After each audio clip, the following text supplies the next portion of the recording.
চট্টগ্রামের পলো গ্রাউন্ড মাঠে সমাবেশে স্মরণকালের সর্বোচ্চ জনসমাগমের প্রস্তুতি নিচ্ছে আওয়ামী লীগ।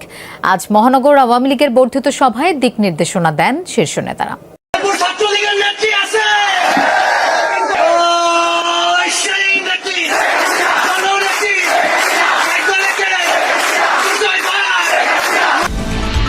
গত 24শে নভেম্বর আওয়ামী লীগের ভেরিফাইড ফেসবুক পেজ থেকে আগামী 3 মাসের কর্মসূচি ঘোষণা করে আওয়ামী লীগ। তারপর থেকে গুঞ্জন উঠেছিল আওয়ামী লীগের সর্বস্তরের জনগণের উপস্থিতি নিয়ে রাজপথে নামবে দলটি। কথার সাথে কাজের মিল রেখে ক্ষমতাচ্যুত প্রধানমন্ত্রী শেখ হাসিনার ছেলে সজীব ওয়াজেদ জয়কে দেশে ফেরাতে রাজপথে ভয়াবহ বিক্ষোভের ডাক দিয়েছে আওয়ামী লীগ। তবে রাজপথে শুধু আওয়ামী লীগ নয়, দেখা যাচ্ছে সদ্য নিষিদ্ধ সংগঠন বাংলাদেশ ছাত্রলীগকেও।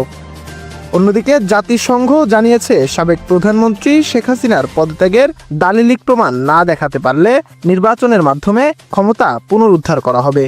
জাতিসংঘের এমন ঘোষণা এবং জয়ের দেশে ফেরা নিয়ে বিস্তারিত জানাচ্ছেন ইয়াসিন আরাফাত।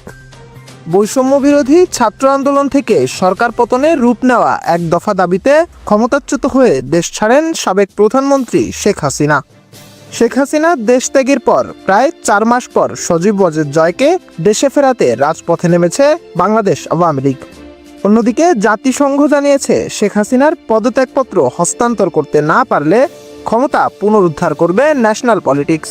Yasin Arafat, news desk.